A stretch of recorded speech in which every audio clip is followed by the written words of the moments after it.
ನಮಸ್ಕಾರ ವೀಕ್ಷಕರೇ, ಕಿರುತೆರೆಕಿಕ್ ವಿಶೇಷ ಕಾರ್ಯಕ್ರಮಕ್ಕೆ ಸ್ವಾಗತ. ನಾನು ಇಂಚರ. ಡೈರೆಕ್ಟರ್ ಆಗೋ ಆಸೆನ ಇಟ್ಕೊಂಡು ಇಂಡಸ್ಟ್ರಿ ಕಾಲಿಟ್ರು. ಸೊ ಧಾರಾವಾಹಿಲಿ ಇವತ್ತು ಹೀರೋ ಆಗಿ ಮಿಂಚ್ತಾ ಇದ್ದಾರೆ. ತನ್ನ ಮಾತಲ್ಲಿ, ತನ್ನ ನಗುವಲ್ಲಿ ಎಲ್ಲರನ್ನ ಮೋಡಿ ಮಾಡಿದಂತಹ ಸಿದ್ಧಾರ್ಥ್ ಆರ್ ಸ್ವಾಮಿ ಇವತ್ತು ನಮ್ಮ ಜೊತೆ ಇದ್ದಾರೆ. ಸೊ ನಿಮಗೆ ಕಾರ್ಯಕ್ರಮಕ್ಕೆ ಆತ್ಮೀಯವಾದ ಸ್ವಾಗತ. ನಮಸ್ಕಾರ. ಎಸ್, ಒಂದು ಕೆಫೆಯಿಂದ ಬಂದವರು ನೀವು, ಡೈರೆಕ್ಟರ್ ಆದ್ರಿ, ಜೊತೆಗೆ ಈಗ ಹೀರೋ ಆಗಿ ಕೂಡ ಮಿಂಚ್ತಾ ಇದ್ದೀರಾ. ಹೇಗಿದೆ ಈ ಫೀಲಿಂಗ್ ನಿಮಗೆ? ತುಂಬಾ ಚೆನ್ನಾಗಿದೆ. ಟೆಕ್ನಿಕಲಿ ನಾನು ಡೈರೆಕ್ಟರ್ ಆಗಿಲ್ಲ, ಅಸೋಸಿಯೇಟ್ ಆಗಿ ಕೆಲಸ ಮಾಡಿದೆ, ಶಾರ್ಟ್ ಫಿಲ್ಮ್ಸ್ ಅಲ್ಲಿ ಕೆಲಸ ಮಾಡಿದೆ, ಅವಾರ್ಡ್ ವಿನ್ನಿಂಗ್ ಶಾರ್ಟ್ ಫಿಲ್ಮ್ಸ್ ಅಲ್ಲಿ ಕೆಲಸ ಮಾಡಿದೆ. ಒಂದು ಆಕ್ಟರ್ಸ್ ಜರ್ನಿ ಅನ್ನೋದು ಒಂದು ಚಿಕ್ಕ ಆಕ್ಸಿಡೆಂಟ್ ಅನ್ಬೋದು, ಬಟ್ ತುಂಬಾ ಇಂಪಾರ್ಟೆಂಟ್ ಆಕ್ಸಿಡೆಂಟ್ ಅನ್ಬೋದು. ಯಾಕಂದ್ರೆ ಕೆಫೆಯಲ್ಲಿ ನಾನು tea, coffee, Maggi, milk shakes, mocktails ಇವೆಲ್ಲ ಮಾಡಿಕೊಂಡು ನಮ್ಮ ಆರ್ ಆರ್ ನಗರಲ್ಲಿ ಒಂದು ಕೆಫೆ ಇತ್ತು, ಅದನ್ನ ಬೆಳೆಸ್ಬೇಕು ಅಂತ ಕೋವಿಡ್ ಟೈಮಲ್ಲಿ ಮಾಡಬೇಕಾದ್ರೆ ಆಕ್ಸಿಡೆಂಟಲ್ ಆಗಿ ಆಕ್ಟಿಂಗ್ ಫೀಲ್ಡ್ ಅಲ್ಲಿ ಬಂದಿದ್ದೀನಿ. ಅಲ್ಲಿ ಕೆಫೆಗೆ ಬರ್ತಿರೋ ನನ್ನ ರೆಕಗ್ನೈಸ್ ಮಾಡಿ, ಸರ್ ನೀವೇನಾ ಅಂತ ಮಾತಾಡ್ತಾರೆ. ಆಕ್ಚುಲಿ ಆರ್ ಆರ್ ನಗರಲ್ಲಿ ಒಂದು ಸ್ಯಾರಿ ಶಾಪ್ ಅಲ್ಲಿ ಒಂದು ಡಾನ್ಸ್ ಸೀನ್ ಇತ್ತು, ಮೈನಾ ಸೀರಿಯಲ್ ಅಲ್ಲಿ.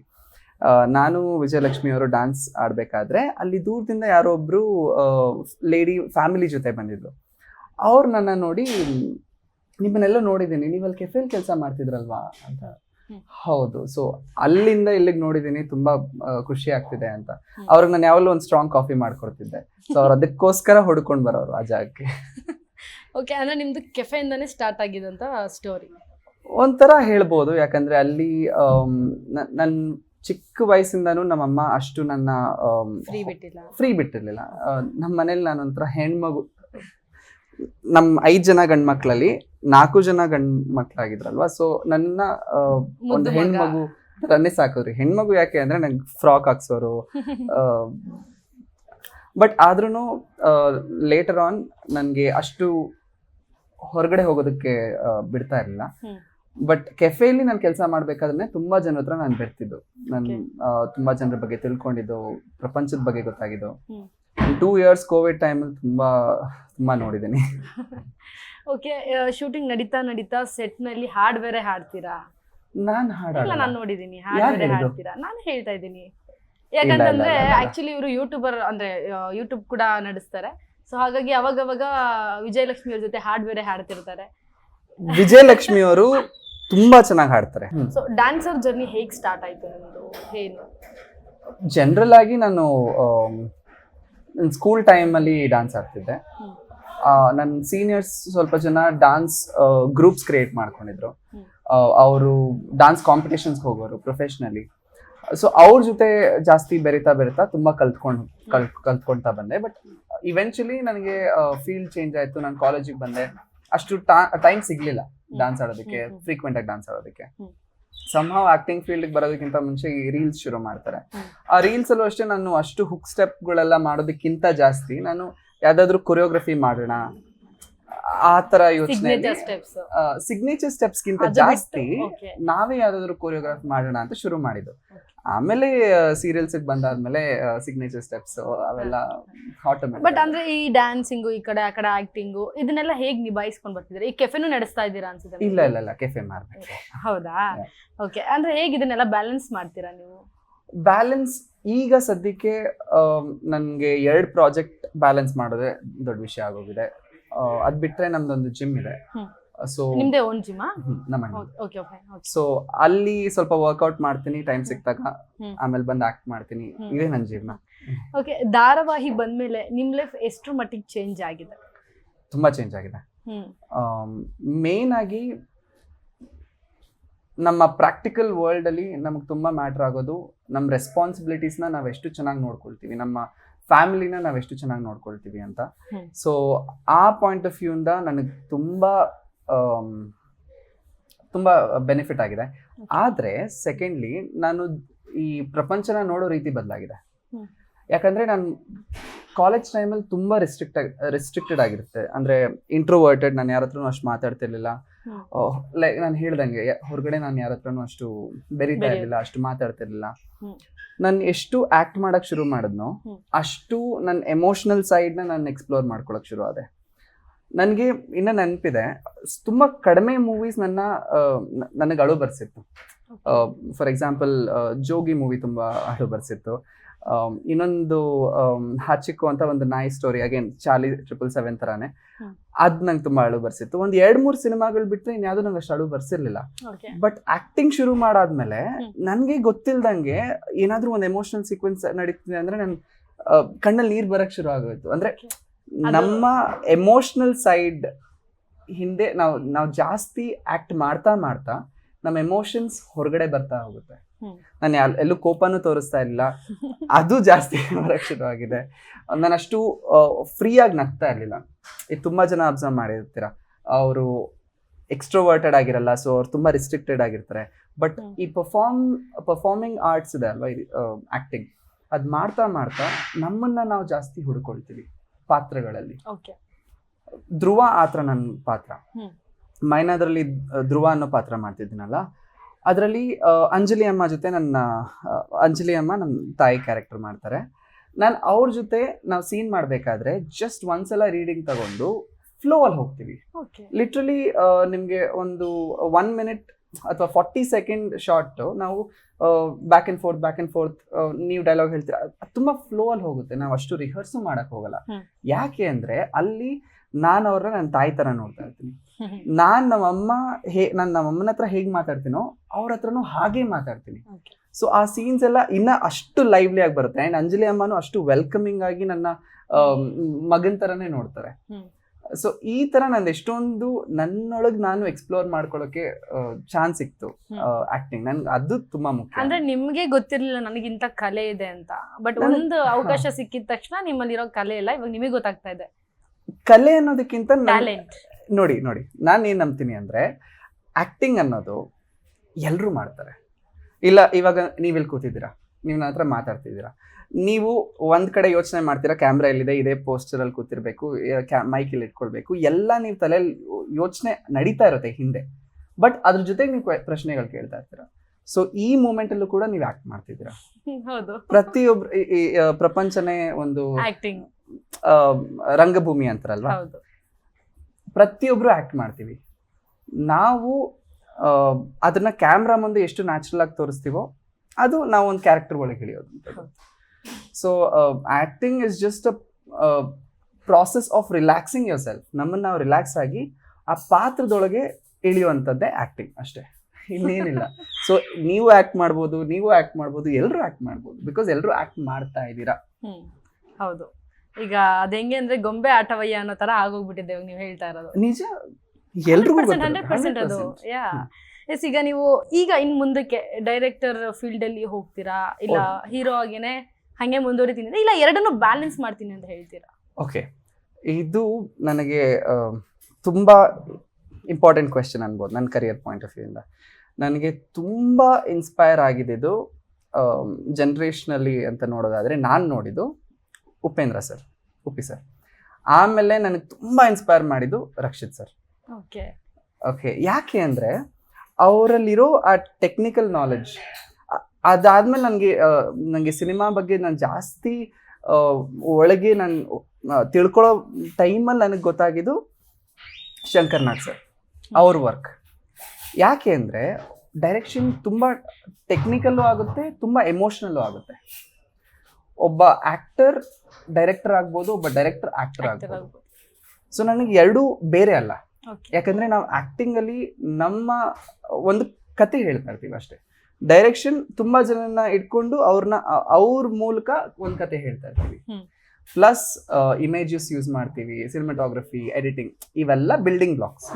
ಇವೆಲ್ಲ ಇಲ್ದಿರ ಆಬ್ವಿಯಸ್ಲಿ ಒಂದು ಸಿನಿಮಾ ಅಥವಾ ಒಂದು ಸೀರಿಯಲ್ ಏನು ವಿಜುವಲ್ ಮೀಡಿಯಂ ಆಗೋದೇ ಇಲ್ಲ. ಆದ್ರೆ ನನಗೆ ಆಕ್ಟಿಂಗ್ ಡೈರೆಕ್ಷನ್ ಬೇರೆ ಅನ್ಸಲ್ಲ. ಇನ್ ದಿ ಎಂಡ್ ನಾನೊಬ್ಬ ಆಕ್ಟರ್ ಆಗಿದ್ರೆ I have to direct myself. The director directs me, but ಜೊತೆಲಿ ನಾನು ಏನ್ ಮಾಡ್ಬೋದು, ಇನ್ನ ಏನ್ ಆಡ್ ಮಾಡ್ಬೋದು ಅಂತ ನಾವು ಕಾನ್ಸ್ಟೆಂಟ್ ಆಗಿ ಯೋಚನೆ ಮಾಡ್ತಿರ್ತೀವಿ. ಸೊ ಈ ಪ್ರಾಸೆಸ್ ಅಲ್ಲಿ ಐ ಥಿಂಕ್ ನನ್ನ ಲೈಫ್ ಪೂರ್ತಿ ನಾನು ಈ ಪ್ರಾಸೆಸ್ ಬಿಡಲ್ಲ. ಡೈರೆಕ್ಷನ್ ಡಿಪಾರ್ಟ್ಮೆಂಟ್ ಹೋದ್ರೂ ನಂಗೆ ಇದೇನ್ ಹೊಸದಾಗ ಅನ್ಸಲ್ಲ, ಬಿಕಾಸ್ ನನಗೆ ಎರಡು ಅಷ್ಟೇ ಮುಖ್ಯ. ಸೊ ಫ್ಯೂಚರಲ್ಲಿ ಪಕ್ಕ ಯಾವ್ದಾದ್ರು ಒಂದು ಡೈರೆಕ್ಷನ್ ಮಾಡ್ತೀನಿ. ಆಲ್ರೆಡಿ ಅಂದ್ರೆ ಶಾರ್ಟ್ ಫಿಲ್ಮ್ಸ್ ಲೆವೆಲ್ ಅಲ್ಲಿ ಪ್ಲಾನ್ ಇದೆ. ಟೈಮ್ ಸಿಗ್ತಾ ಇಲ್ಲ ಬಿಕಾಸ್ ಪ್ರಾಜೆಕ್ಟ್ಸ್ ಇದೆ, ಬಟ್ ಪ್ರಾಜೆಕ್ಟ್ಸ್ ಇರೋದ್ರಿಂದ ನಂಗೆ ಖುಷಿನೇ, ಅದ್ರಲ್ಲೇನು ಇದಿಲ್ಲ. ಬಟ್ ಟೈಮ್ ಸಿಕ್ಕಿದ ತಕ್ಷಣ ಒಂದು ಡೈರೆಕ್ಷನ್ ಪ್ರಾಜೆಕ್ಟ್ ಒಂದು ಮಾಡ್ತೀನಿ. ನಮ್ಮ ಕನ್ನಡ ಭಾಷೆ ಅಷ್ಟೇ ಅಲ್ಲದೆ ತೆಲುಗಲ್ಲಿ ಕೂಡ ನೀವು ಹೀರೋ ಆಗಿ ಮಿಂಚ್ತಾ ಇದ್ದೀರಾ. ಸೊ ಇದ್ರ ಬಗ್ಗೆ ಏನ್ ಹೇಳ್ತೀರಾ?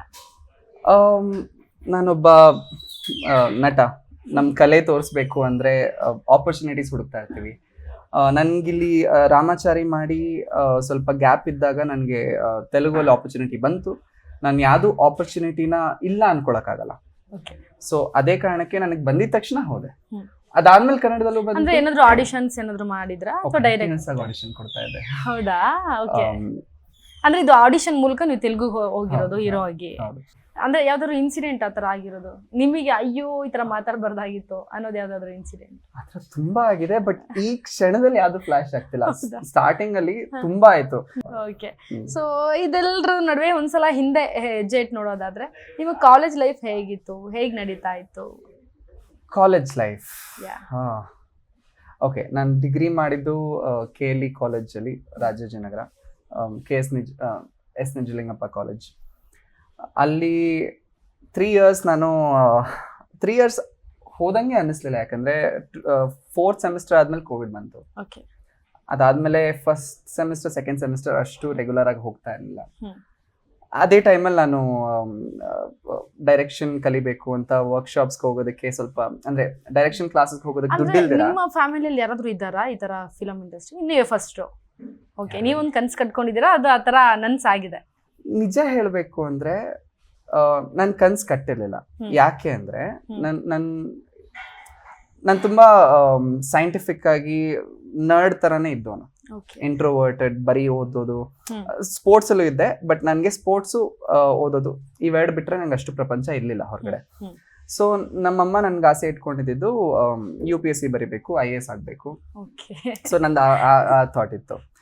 ನನಗೆ ಇನ್ನೊಂದು, ನನ್ನ 10th ಆದ್ಮೇಲೆ ನನ್ನ ಗೋಲ್ ಇದ್ದಿದ್ದು, ಓಕೆ ನಾನು 90 above% ತೆಗಿಬೇಕು, ನಾನು ISC ಸಿಲೆಬಸ್ಗೆ ಹೋಗ್ಬೇಕು. ಸೊ ಪ್ರತಿಯೊಂದು ನಾನು ಕ್ಲಿಯರ್ ಕಟ್ ಗೋಲಲ್ಲೇ ಹೋಗ್ತಿದ್ದೆ. ಬಟ್ 12th ಆದ್ಮೇಲೆ JEE ಎಕ್ಸಾಮ್ಸ್ ಬರುತ್ತೆ, ನಿಮ್ಗೆ ಗೊತ್ತಿರುತ್ತೆ. ಅದು ಅದ್ ನಾನು ಹಾಳು ಮಾಡ್ಕೊಂಡೆ. ಬಿಕಾಸ್ 2017 ಅಲ್ಲಿ ನಮ್ಮ ತಂದೆ ತೀರ್ಕೊಂಡ್ರು. ನಮ್ಮಮ್ಮ ಈಗಲೂ ಅದೇ ಹೇಳ್ತಾರೆ, ನಿನ್ ರೀಸನ್ಸ್ ಎಲ್ಲ ಕೊಡ್ಬೇಡ ಅಂತ. ಬಟ್ ನನಗೆ ಮನೇಲಿ ಅದು ವಾತಾವರಣ ಬದಲಾಗೋಗುತ್ತೆ. ಯಾರೋ ಅಲ್ಲ, ನಿಮ್ಮ ಫ್ಯಾಮಿಲಿದು ಮೋಸ್ಟ್ ಇಂಪಾರ್ಟೆಂಟ್ ಪರ್ಸನ್ ತೀರ್ಕೊಂಡ್ರೆ ಮನೆ ವಾತಾವರಣ ಬದಲಾಗೋಗುತ್ತೆ, ಓದಕ್ಕಾಗಲ್ಲ. ಸೊ ನನಗೆ JEE ಎಕ್ಸಾಮ್ ನಂಗೆ ಹಾಳಾಗೋಯ್ತು. ಸೊ ನನ್ನ ಡಿಗ್ರಿಗೆ ಬರೋಕ್ಕಿಂತ ಮುಂಚೆ ನಾನು ಕಾಲೇಜ್ ಜಾಯ್ನ್ ಆಗ್ಲಾ ಬೇಡವಾ, ಅಥವಾ ಇನ್ನೊಂದು ವರ್ಷ JEE ಬರೀಲ್ಲ ಅನ್ನೋ ಥಾಟಲ್ಲಿದ್ದೆ. ಸೊ ಲೇಟ್ ಅಡ್ಮಿಷನ್ ನಾನು KLE ಜಾಯ್ನ್ ಆಗಿದ್ದು. ಸೊ ನಾನು ಆಲ್ಮೋಸ್ಟ್ 2 months ಕಾಲೇಜೆಲ್ಲ ಸ್ಟಾರ್ಟ್ ಆದ್ಮೇಲೆ ನಾನು ಜಾಯ್ನ್ ಆಗಿದ್ದು.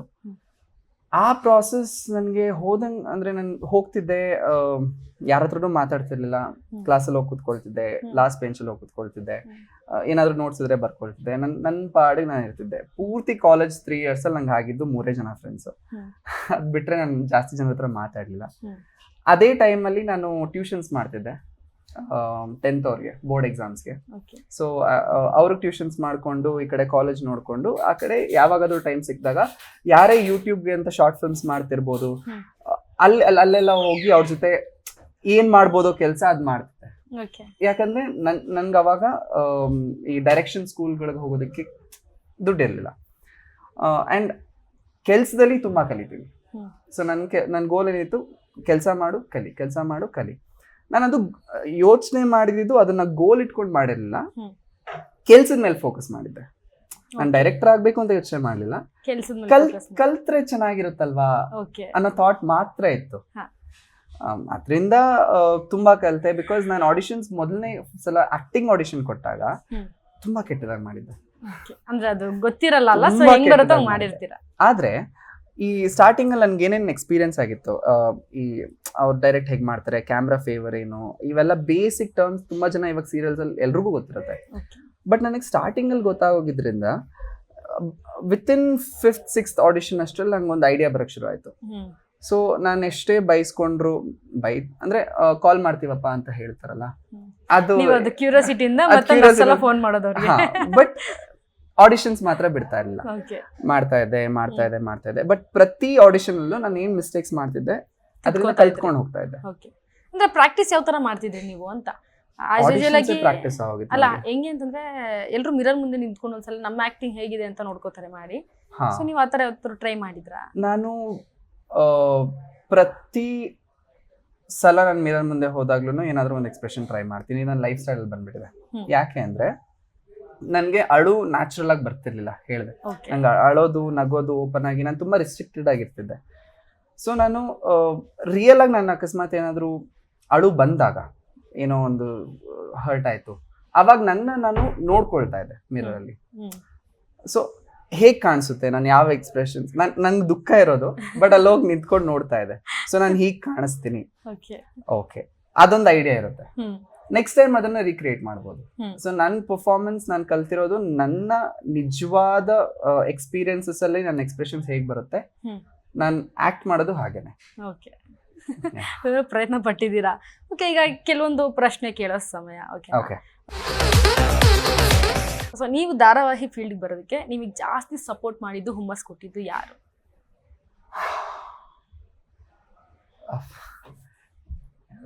ಯಾರು ಇಲ್ಲ. ಯಾಕಂದ್ರೆ ನಾನು ಆಡಿಷನ್ಸ್ ಕೊಡ್ಬೇಕಾದ್ರೆ ನಮ್ಮಮ್ಮ ನಿನ್ಗೇನೋ ಕಮ್ಮಿ ಆಗಿದೆ, ಕೆಲ್ಸಕ್ಕೆ ಹೋಗು ಅಂದ್ರೆ ನಾನು ಆಬ್ವಿಯಸ್ಲಿ ರೆಸ್ಯೂಮೆ ರೆಡಿ ಮಾಡಿಕೊಂಡು ನಮ್ಮಮ್ಮನ ಹತ್ರ ನಾನು 1 ವರ್ಷ ಕೇಳಿದ್ದೆ. ನಾನು 1 ವರ್ಷ ನಾನು ಆಡಿಷನ್ಸ್ ಕೊಡ್ತೀನಿ, ಆಗ್ಲಿಲ್ಲ ಅಂದ್ರೆ ನಾನು ಕೆಲಸ ಮಾಡ್ಕೊಳ್ತೀನಿ ಅಥವಾ UPSC ರೆಡಿ ಆಗ್ತೀನಿ. ಎರಡರಲ್ಲಿ ಒಂದು ಮಾಡ್ತೀನಿ. ಆಗ ನನಗೆ ಎಷ್ಟೊಂದು ರಿಜೆಕ್ಷನ್ಸ್ ಫೇಸ್ ಮಾಡ್ತಾ ನಾನು ತುಂಬಾ ಸಲ ಮನೆಗೆ ಬಂದು ನಾನು ರೆಸ್ಯೂಮೆ ರೆಡಿ ಮಾಡ್ಕೊಳ್ತಿದ್ದೆ.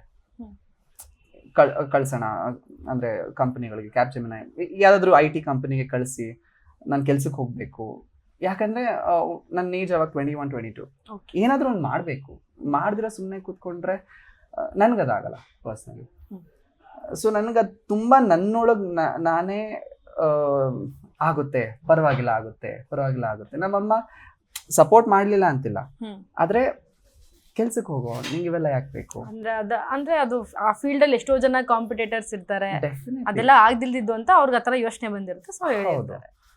ಈಗ ನಮ್ಮ ಅಣ್ಣ ಒಂದ್ ಮಾತು ಹೇಳಿದ್ರು, ಇದು ಆಕ್ಚುಲಿ ಸಪೋರ್ಟ್ ಅಂದ್ರೆ ನಮ್ಮ ಅಣ್ಣ ಅಂತ ಹೇಳ್ಬೋದು. ಯಾಕೆ ಅಂದ್ರೆ ಅವ್ರೊಂದು ಲಾಜಿಕ್ ಹೇಳಿದ್ರು.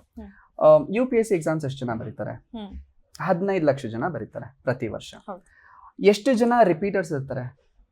ಒಬ್ಬ ಪರ್ಸನ್ 6 ಸಲ ಬರಿಬಹುದು. ಸೊ ಎಷ್ಟೊಂದು ಜನ ರಿಪೀಟ್ ಮಾಡ್ತಿರ್ತಾರೆ. ಎಷ್ಟು ಜನ ಇಂಡಸ್ಟ್ರಿಗೆ ಬರ್ಬೇಕಂತ ಇದ್ದಾರೆ? ಈ ಕಡೆ UPSC ದೇಶದಲ್ಲಿ 15 ಲಕ್ಷ ಜನ ಬರೀತಿದ್ದಾರೆ. ಇಂಡಸ್ಟ್ರಿಗೆ ಬರ್ಬೇಕಂತ ಇರೋರು ಕ್ರೋರ್ಸ್ ಅಲ್ಲಿ ಇರ್ತಾರೆ.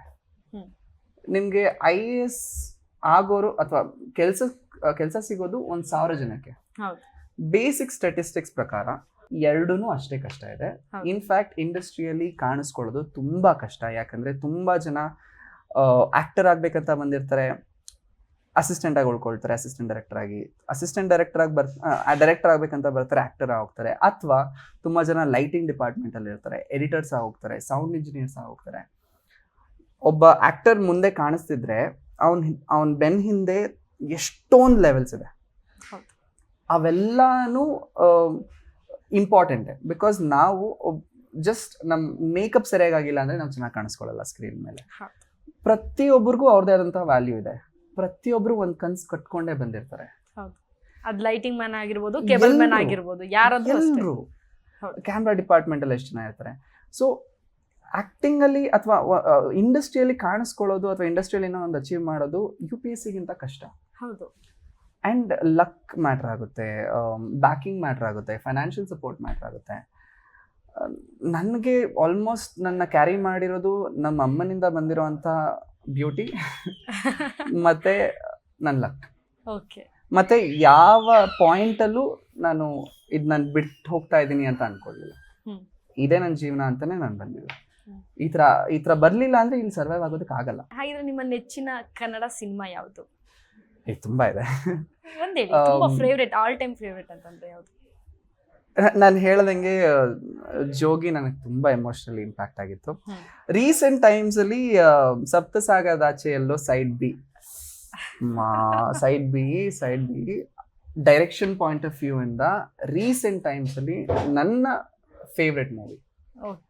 ಡೈರೆಕ್ಷನ್ ಪಾಯಿಂಟ್ ಆಫ್ ವ್ಯೂ ಇಂದ. ಯಾಕಂದ್ರೆ ಅವ್ರು ಯೂಸ್ ಮಾಡಿರೋ ಟೆಕ್ನಿಕ್ಸ್ ಬ್ರಿಲಿಯಂಟ್, ಸಖತ್ ಸ್ಮಾರ್ಟ್ ಆಗಿದೆ. ಓಕೆ ನಾನು ನಿಜವಾಗ್ಲೂ ಹೇಮಂತ್ ಅವ್ರಿಗೆ ಅವತ್ತು ನಾನು ಇನ್ಸ್ಟಾಗ್ರಾಮ್ ಅಲ್ಲಿ ಮೆಸೇಜ್ ಹಾಕಿದೆ, sir I love your direction. Chaitra ma'am message ಹಾಕಿದ್ದೀನಿ, ರುಕ್ಮಿಣಿ ಮ್ಯಾಮ್ ಮೆಸೇಜ್ ಹಾಕಿದ್ದೀನಿ, ರಕ್ಷಿತ್ ಸರ್ಗೂ ಮೆಸೇಜ್ ಹಾಕಿದ್ದೀನಿ. Amazing film. ನನ್ಗಂತೂ ಆ ಥಿಯೇಟರ್ ಅಲ್ಲಿ ನಂಗೆ ಎದೊಳಕ್ ಆಗ್ತಿಲ್ಲ ಎಂಡ್ ಆದ್ಮೇಲೆ. ಸೊ ರೀಸೆಂಟ್ ಆಗಿ ತುಂಬಾ ಎಮೋಷನಲಿ ಇಂಪ್ಯಾಕ್ಟ್ ಬಿದ್ದಿದ್ದು ಅದು. ನಿಮ್ಮ ಫಸ್ಟ್ ಕ್ರಶ್ ಯಾರು? ಫಸ್ಟ್ ಕ್ರಶ್ ಯಾಕೆ ಸಡನ್ ಆಗಿ ಈ ತರ ಕ್ವಶನ್ ಕೇಳ್ಬಿಟ್ರೆ? ಕ್ವಶನ್ಸ್ ಅದಲ್ವಾ, ಕೆಲವೊಂದು ಕ್ವಶನ್ಸ್ ಕೇಳ್ತೀನಿ ಅಂತ ಹೇಳಿದ್ದೆ. ಸ್ಕೂಲ್ ಟೈಮಲ್ಲಿ ನೆನಪಾಗ್ತಿಲ್ಲ. ಓಕೆ ಓಕೆ ಎಕ್ಸಾಂಪಲ್ ಕೊಡಿ, ಆಕ್ಟರ್ಸ್ ಅಲ್ಲ ಅಥವಾ ಯಾರಾದ್ರೂ ಆಗಿರ್ಬೋದು, ಆಕ್ಟರ್ಸ್ ಇಲ್ಲ ಲೈಫ್ ಅಲ್ಲಿ. ಓಕೆ ಆಕ್ಟರ್ಸ್ ಅಲ್ಲಿ ಯಾರಾಗಿದ್ದಾರೆ?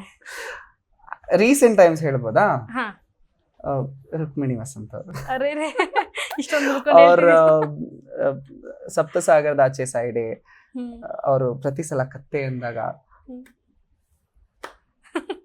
ಓಕೆ ನಿಮ್ಮ ಲೈಫ್ ಅಲ್ಲಿ? ನನ್ನ ಲೈಫಲ್ಲಿ ಸ್ಕೂಲ್ ಟೈಮಲ್ಲಿ ಅಷ್ಟೇ ಕ್ರಶಸ್ ಇರುತ್ತಲ್ಲ, ಅಷ್ಟೇ. ಅಷ್ಟು ಬಿಟ್ರೆ ಯಾವ್ದು ಇಲ್ಲ. ಅಷ್ಟ್ ಬಿಟ್ರೆ ಇನ್ಯಾವ್ದೂ ಇಲ್ಲ. ಓಕೆ ಇವ್ರು ಹೇಳಲ್ಲ ಅನ್ಸುತ್ತೆ, ಬಟ್ ಬೇಡ ಬಿಡಿ ಕೇಳೋದು.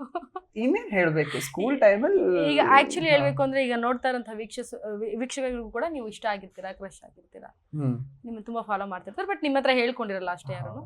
ಬಟ್ ನಿಮಗೆ ಕ್ರಶ್ ಆಗಿರೋದನ್ನ ಓಕೆ ಆಕ್ಟರ್ ಅಲ್ಲಿ ಹೇಳಿದ್ರಿ, ರಿಯಲ್ ಲೈಫ್ ಅಲ್ಲಿ ಇಲ್ಲ. ಓಕೆ ಬಟ್ ಇವಾಗ ಕೆಲವೊಂದು ತಲೆ ಕೆಡ್ಸೋ ಕ್ವಶನ್ಸ್ ಅನ್ನ ಕೇಳ್ತೀನಿ, ಸ್ವಲ್ಪ ಫನ್ನಿ ಆಗಿರುತ್ತೆ ಬಟ್ ಫನ್ನಿ ಅಲ್ಲ. ತಲೆ ಓಡ್ತಿಲ್ಲ, ನಿನ್ನೆ ಫುಲ್ ನೈಟ್ ಶೂಟ್ ಮಾಡ್ಕೊಂಡ್ ಬಂದಿದ್ದೀನಿ, ತಲೆ ಓಡ್ತಿಲ್ಲ. ಅದಕ್ಕೆ ಸ್ವಲ್ಪ ನಿಮ್ಗೆ ಸ್ವಲ್ಪ ಕೆಲಸ ಕೊಟ್ರೆ ಆನ್ಸರ್ ಈಚೆ ಬರುತ್ತೆ ಅಂತ. ಓಕೆನಾ? ಸೊ ಮೊದಲನೇ ಕ್ವಶನ್ ಕೇಳ್ತೀನಿ. ಕೈಗಳಿಗೆ ಧರಿಸದೇ ಇರೋ ಬಳೆ ಯಾವುದು? ಕೈಗಳಿಗೆ ಧರಿಸದೇ ಇರುವಂತಹ ಬಳೆ ಯಾವುದು? ಇಯರಿಂಗ್ಸ್. ಬಳೆ ಕೈಗೆ ಹಾಕೋದಕ್ಕೆ ಬಳೆ ಧರಿಸೋದಕ್ಕೆ ಆಗೋದಿಲ್ಲ. ಇಯರಿಂಗ್ಸ್ ಹೆಂಗ್ ಹಾಕೋಕ್ಕಾಗತ್ತೆ? ಕಿವಿ ಓಲೆ ಅದ್ ಹೆಂಗೆ ಕೈಗೆ ಹಾಕೋತೀರಾ? ಅದು ರಿಂಗ್ ತರ ಇರುತ್ತಲ್ವಾ? ಅದು ಕಿವಿ ಓಲೆ ಆಯ್ತಲ್ಲ, ಕೈಗೆ ನೀವು ಬಳೆನೆ ಹಾಕೋದಕ್ಕೆ ಆಗೋದಿಲ್ಲ. ಅದ್ಯಾವ್ದು? ಬೇಡಿ ಕಪ್ಸ್, ಹ್ಯಾಂಡ್ ಕಪ್ಸ್. ನೋ, ಎಲ್ಲಿಗೆ ಹೋಗ್ಬಿಟ್ರಿ?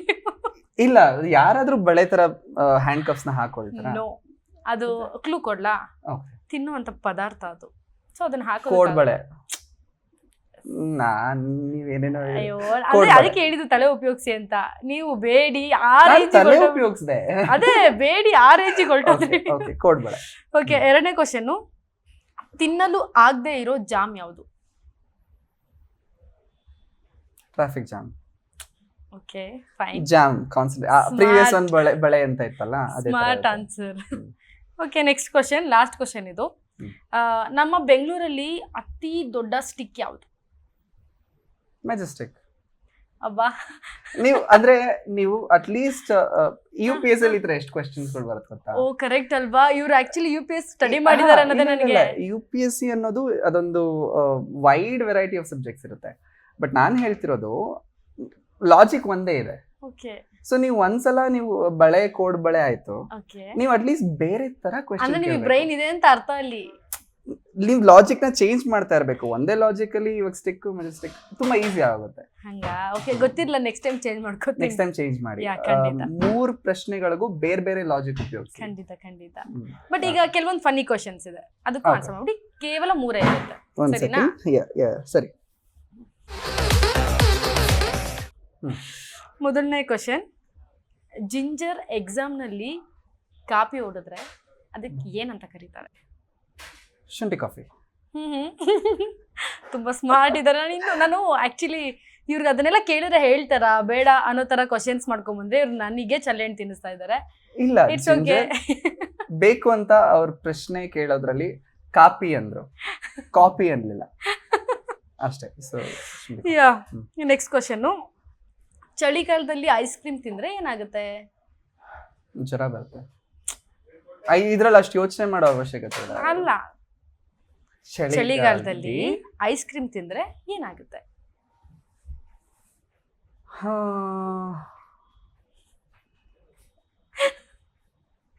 ಚಳಿಗಾಲದಲ್ಲಿ ಐಸ್ ಕ್ರೀಮ್ ತಿಂದ್ರೆ ಏನಾಗುತ್ತೆ? ನಂಗೆ ಹಾರ್ಡ್ ನೆನಪಾಗ್ತದೆ, ಚಳಿ. ಅದ್ ಮಳೆಗಾಲ. ಸಾರಿ ಇಲ್ಲ ಗೊತ್ತಿಲ್ಲ. ಗೊತ್ತಿಲ್ವಾ? ಕಪ್ ಖಾಲಿ ಆಗುತ್ತೆ ಅಷ್ಟೇ, ಇನ್ನೇನಾಗುತ್ತೆ ಅಲ್ಲಿ? ನಾನು ಅದೇ ಹೇಳಿದ್ದು ಜ್ವರ ಬರುತ್ತೆ. ನೀವು ಜ್ವರ ಬರುತ್ತೆ ಅಂತ ಹೇಳಿದ್ದು, ಕಪ್ ಖಾಲಿ ಆಗುತ್ತೆ ಅಂತ ಹೇಳಿಲ್ಲ ಅಲ್ವಾ? ಲಾಜಿಕಲ್ ನೋಡಿ ಆಯ್ತು. ನೆಕ್ಸ್ಟ್. ಓಕೆ, ಒಬ್ಬ ಹುಡುಗ ಗುಗ್ಗು ಆಗಿರ್ತಾನೆ, ಓಕೆನಾ? ಗುಗ್ಗು ಅಂದ್ರೆ ಗುಗ್ಗು ಆಗಿರ್ತಾನೆ. ಗುಗ್ಗು ಮೀನ್ಸ್ ಏನು ಅದೇ ಗೊತ್ತಾಗೋದಿಲ್ಲ, ಡಂಬ್ ಆಗಿರ್ತಾನೆ. ಹೆಂಗ್ ಬೇಕು ಹಂಗ್ ಮಾತಾಡ್ತಿರ್ತಾನೆ, ಆತರ ಸ್ವಲ್ಪ ಏನು ಗೊತ್ತಾಗಲ್ಲ ಅನ್ನೋ ತರ, ಆತರ ಗುಗ್ಗು. ಓಕೆ, ಆತ ಒಂದ್ ಹುಡುಗಿಗೆ ಬಾಳ್ ಕೊಟ್ರೆ ಅದನ್ನ ಏನಂತ ಕರೀತಾರೆ? ಅದ್ ನಾನು ಹೇಳಕ್ ಹೋಗಲ್ಲ. ಪರವಾಗಿಲ್ಲ, ಹೇಳಿ. ಹೇಳಿದೆ, ಇವ್ರಿಗೆ ಅರ್ಥ ಆಯ್ತು. ಇಲ್ಲ, ನನಗಂತೂ ಕೇಳಿಸೇ ಇಲ್ಲ ಅದು. ಗುಬಾಲ್. ಗುಬಾಳ್. ಗುಬಾಳ್. ಗುಬಾಳ್ ಅಷ್ಟೇ. ಅಂಡ್ ಇಷ್ಟೊತ್ತು ಕೂತ್ ಮಾತಾಡಿದ್ರೆ ನಮ್ ಜೊತೆ ಹೇಗ್ ಅನ್ನಿಸ್ತು ಏನು? ಹಾಗೆ ನಮ್ಮ ವೀಕ್ಷಕರಿಗೆ ಕೆಲವೊಂದು ಏನಾದ್ರು ನಿಮ್ ಕಡೆಯಿಂದ ಸಜೆಷನ್ಸ್ ಕೊಡ್ತೀನಿ ಅಂತಂದ್ರೆ ಸಜೆಷನ್ಸ್ ಏನ್ರ ಮೇಲೆ? ನೀವು ಕೆರಿಯರ್ ಅಥವಾ ಆಕ್ಟಿಂಗು ಯಾವ್ದ್ರ ಬಗ್ಗೆ ಒಂದು ಸಜೆಷನ್, ಒಂದು ಯೂತ್ಸ್ಗೆ ಒಂದು ಇನ್ಫಾರ್ಮೇಶನ್ ಕೊಡ್ತೀನಿ ಅಂತಂದ್ರೆ ಏನ್ ಕೊಡ್ತೀರಿ? ಓಕೆ, ಮೇನ್ ಆಗಿ ಏನಾದರೂ ಒಂದು ಗೋಲ್ ಇಟ್ಕೊಂಡಿದ್ರೆ ಅದ್ರ ಬಗ್ಗೆ ಒಂದು ರಿಸರ್ಚ್ ಮಾಡಿ. ನಾವು ಸ್ಕೂಲಲ್ಲಿ ನಾವು ಚಿಕ್ಕ ವಯಸ್ಸಿಂದನೂ ನಾವು ಪುಸ್ತಕದಲ್ಲಿ ಓದ್ಕೊಂಡು ಬಂದಿರ್ತೀವಿ. ಅದೇ ಇದನ್ನ ವಾಪಸ್ ಪೇಪರ್ ಮೇಲೆ ವಾಂತಿ ಮಾಡ್ಕೊಂಡು ಬರ್ತಾ ಇರ್ತೀವಿ. ಬೇಸಿಕ್ಲಿ ನಮ್ಮ ಎಜುಕೇಷನ್ ಸಿಸ್ಟಮಲ್ಲಿ ನಾವು ತುಂಬ ಇನ್ಫಾರ್ಮೇಷನ್ ಕಲೆಕ್ಟ್ ಮಾಡ್ತಾ ಇರ್ತೀವಿ, ಅದನ್ನು ನಾವು ಯೂಸ್ ಮಾಡಲ್ಲ ಅಂತ ಯೋಚನೆ ಮಾಡ್ತಿರ್ತೀವಿ. ಬಟ್ ನಾವು ಸ್ಕೂಲಲ್ಲಿ ತುಂಬ ಇಂಪಾರ್ಟೆಂಟ್ ಕಲಿಯೋದೇನು ಅಂದರೆ ಡಿಸಿಪ್ಲಿನ್. ನಮ್ಮ ಸ್ಕೂಲಲ್ಲಿ ತುಂಬ ಜನ ಹೇಳ್ತಾ ಇರ್ತಾರೆ, ಅಂದರೆ ಟೀಚರ್ಸ್ ಹೇಳ್ತಾ ಇರ್ತಾರೆ, ಡಿಸಿಪ್ಲಿನ್ ಆಗಿರಿ. ನೀವು ರಂಗಭೂಮಿಗೆ ಬಂದರೂ ನೀವು ಕಲಿಯೋದು ಡಿಸಿಪ್ಲಿನ್ನೇ. ಅದೇ ನೀವು ಲೈಫಲ್ಲಿ ಉಪಯೋಗಿಸ್ಕೊಂಡ್ರೆ ನನ್ನ ಪ್ರಕಾರ ನಿಮ್ಮ ಲೈಫಲ್ಲಿ ನೀವು ಯಾವುದೇ ಫೀಲ್ಡ್ಗೆ ಹೋಗಿ ತುಂಬ ತುಂಬ ವ್ಯತ್ಯಾಸ ಇರುತ್ತೆ. ಯಾಕಂದರೆ ನೀವು ಒಂದು ಥಿಯೇಟ್ರ್ ಪರ್ಫಾರ್ಮೆನ್ಸ್ ನೀವು ಮಾಡೋಕ್ಕೆ ಹೋದ್ರೂ ಆ ಕ್ಯಾರೆಕ್ಟರ್ ಬಗ್ಗೆ ನೀವು ರಿಸರ್ಚ್ ಮಾಡಬೇಕಾಗುತ್ತೆ. ಆ ಕ್ಯಾರೆಕ್ಟರ್ ಬಗ್ಗೆ ಇನ್ನೂ ಡೀಪಾಗಿ ನೀವು ಅರ್ಥ ಮಾಡ್ಕೊಳ್ತಾ ನೀವು ಆ ಕ್ಯಾರೆಕ್ಟರ್ ಒಳಗೆ ನೀವು ಹೋಗ್ತೀರಾ. ಸೇಮ್ ಥಿಂಗ್ ನೀವು ಸ್ಕೂಲಲ್ಲೂ ಮಾಡ್ತೀರಾ. ಸೊ ನನ್ನ ಕಾನ್ಸೆಪ್ಟ್ ಏನಂದರೆ, ನೀವು ಯಾವುದೇ ಫೀಲ್ಡ್ಗೆ ಹೋಗಿ ಒಂದು ಹೋಮ್ವರ್ಕ್ ಮಾಡಿ, ಮನೇಲಿ ಕೆಲಸ ಮಾಡಿ, ಮತ್ತು ಹೊರಗಡೆ ಬಂದು ಕೆಲಸ ಮಾಡಿ, ಆ್ಯಂಡ್ ನಿಮ್ಮ ಲೈಫಲ್ಲಿ ಖಂಡಿತ ನೀವು ಸಕ್ಸಸ್ಫುಲ್ ಆಗ್ತೀರಾ. ಒಂದು ಡ್ರೀಮ್ ಇಟ್ಕೊಳ್ಳಿ, ಅದರಿಂದ ಹೋಗ್ತಾ ಇರಿ. Yes, thank you so much. ಇದಾಗಿತ್ತು ಇವತ್ತಿನ ವಿಶೇಷ. ಮತ್ತಷ್ಟು ಅಪ್ಡೇಟ್ಸ್ಗಾಗಿ ನೋಡ್ತಾ ಇರಿ ಜೀ ಕನ್ನಡ ನ್ಯೂಸ್. ಸತ್ಯವೇ ಸುದ್ದಿಯ ಜೀವಾಳ. Thank you.